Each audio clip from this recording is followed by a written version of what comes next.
The book that I would like to show you today is King's Kalashnikov Sicilian, a dynamic black repertoire for club players by Daniel King.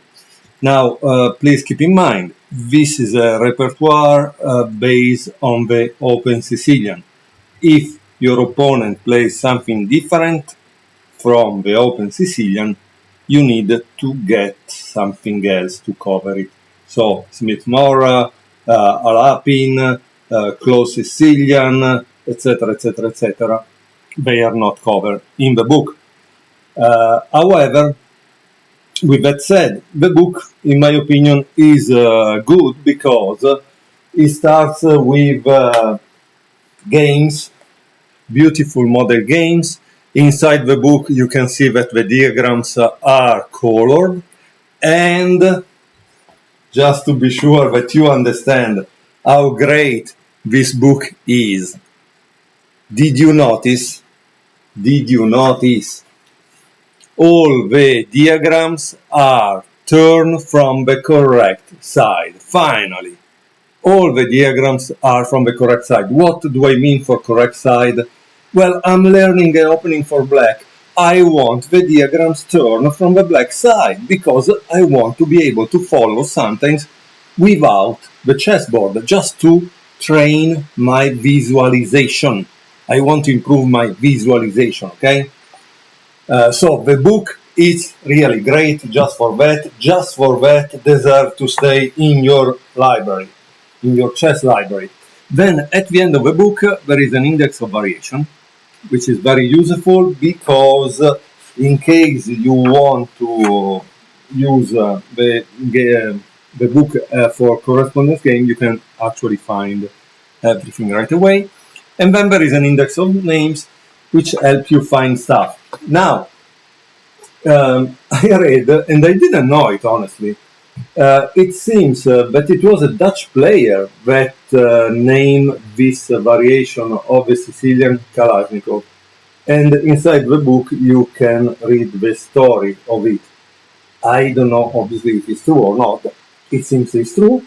I found it strange because I thought Kalashnikov, being this kind of automatic rifle, was maybe formed in the Soviet era of chess, you know, like under Botvinnik, under Petrosian, Tal, Bronstein, all these chess players, come on. Instead, it seems is a Dutch player that gave this name in one of the New in Chess magazine, I think. And here I want to tell you is John van der Wiel, a Dutch grandmaster who was one of the earliest adopters of the opening in the 1980s boom. Introduced the name in the magazine New in Chess. Yes, the publisher of this book, as he explained it to me. It was an inside joke amongst some players from my region in the Netherlands back then. Something like a primitive weapon, but it never jams. To my great surprise, I've embraced this name, and now it's the official name. There you have it. Okay. As always, I love to go through the model games. Daniel King said that two of the games that he loves are game 10 and game 19. I will show you game 15. Eventually, if you like, I will also show you game 10 and game 19 if there is enough requests. Game 15 is between Nikola Djukic, 25-31, and Zaur Tekleyev, 23-84. This is a title Tuesday Blitz from 2019. And this is this. The introduction to the game is 4. This game finishes with a common tactical theme featuring Black's beautiful knight on d4. But the real story is that White was positionally outplayed and trapped under pressure. So, e4, c5, knight f3, knight c6, d4, c takes d4, knight takes d4, knight takes d4, no, sorry, it's e5, okay, knight b5, d6, knight 1 c3, a6, knight a3, bishop e7, knight c4. We have seen this knight moving really a lot in this game already, right? b5, and knight e3. So what's the meaning here? Obviously, also if I still didn't study the repertoire, I can tell you that this maneuver is very interesting. It's a maneuver that often you find, I think, also in the English. The point is to take control of the outpost in a way that you cannot get dislodged from there. So that's clearly the very, very interesting to notice. Knight f6, g3, and castle. And here there is a comment of the author: in my repertoire, I present this as a calmer alternative to h5. So instead of this is a kind of more violent. It is very much a question of taste which move you choose. So depending on who you are, you will choose your move. Why? Because if you are an attacking player, maybe you want h5. If you are a positional player, then you want castle. Okay? Bishop g2, logically, because he opened the fianchetto. b4, knight c, d5, knight takes d5, this time I got it right. Knight takes d5. And bishop g5. And here there is a diagram. So I hope you really like it. I really love that the diagrams are from the right side. Come on, this is what should be done for every book. And I also love that the diagrams are colorful. And I love that inside the book there are some sections that are with to highlight. Because here it's highlighting you in blue. You see? Beautiful, no? This is how chess book should be made, honestly. I'm very happy. So here it says the breakout bishop, positionally an excellent move. It makes sense to exchange off the dark square bishop as, among other things, it might give black the chance to occupy the d4 square with a knight. So the d4 square, if you exchange the dark square bishops. Okay, and white obviously doesn't play like black wants bishop takes g5. He continues with this development, which is castle. And then black takes on c1. Rook takes on c1. And rook b8. This rook nudge is a very often useful move in the Kalashnikov, supporting the pawn in case of white plays c2, c3. Queen d2, a5. And now white plays, here there is a diagram. So when there is a diagram, generally you should stop, okay? Stop a second and start to think. What should white play if you were white? Why? I tell you this, because, okay, this is a repertoire for black, great. But the point is, if you really want to play the opening as black, you also need to understand the white point of this opening. It would make sense, because then it will more easily, it will come easy to remember the themes, the maneuvers, if you also know what white wants to do. So here you have to stop and understand what white's plan should be in a position like this. In the game, white played c3. However, in the book it's written, I can understand why white wanted to fight against black's pawn on b4 with this move. But it leaves positional weaknesses.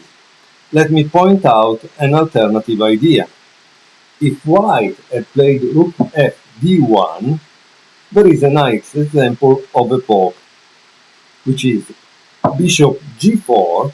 White does not want to play the ugly f3, bishop e6, but rook e1 and bishop e6 is annoying for white as the rook has been pushed away from where it wants to be on d1.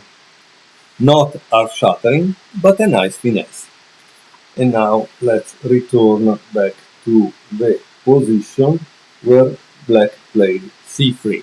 Okay? Okay, let's continue the game. Black continues with b takes c3. White faces something of a dilemma. Recapturing with the pawn keeps the d4 square covered, but splits the queenside pawns. So if you play this, you have two isolated pawns. The advantage is that you are able to keep away this knight from the outpost. Recapturing with a piece keeps the queenside pawns together, but cedes the control of the d4 square. What do you think white should play? In the game, white played rook takes c3. And here it says, because now it gives us the real answer, it says compromising with b takes c3 was better, although black is fine after bishop e6. So this seems was the best one. Instead, white played this move that gives the d4 square to this knight, and then it becomes a problem, because sometimes positionally, once you cannot dislodge that knight, you need a positional sacrifice. It's a mess. So sometimes games go bad from just a little move, like in this case. And here Daniel King says, the Trojan horse, what a beast. Black already has the advantage. Now it is clear how exchanging the dark square bishops can help to secure control of this beautiful outpost.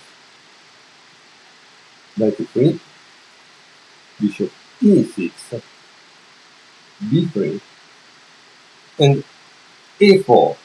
So you see, watching games, modern games, is very useful because it teaches you also about the middle game.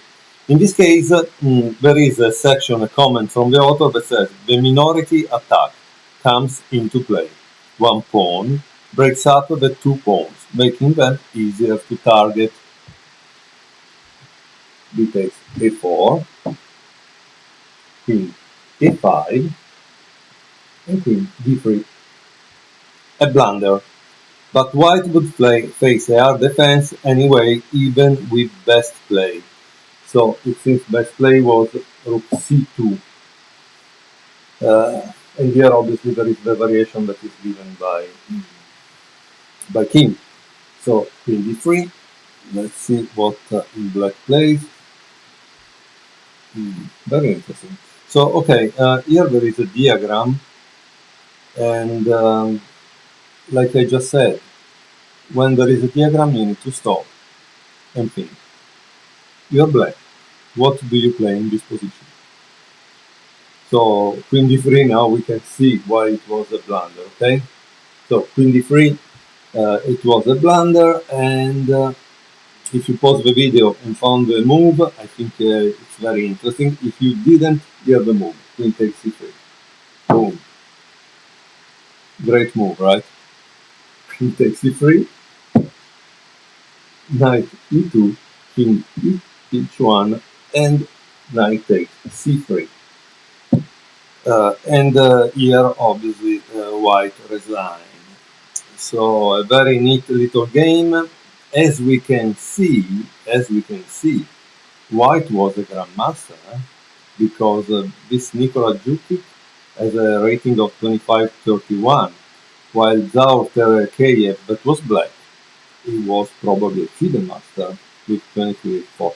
Of course, this was a blitz game, but also in a blitz game, it shows that you must be tactically aware of what you are playing. So, the blitz game, however, shows us the problem of, do you take with the pawn or not, and then the minority attack. Honestly, a beautiful game, because it taught you something about the middle game, not only about the opening. So I hope that you will enjoy this book, King's Kalashnikov Sicilian, and it seems it's also on Chessable. So for those who don't like books, they can go on Chessable. However, as you can see, it's kind of pleasant to replay the games over a beautiful board with great pieces, okay? I hope you will enjoy.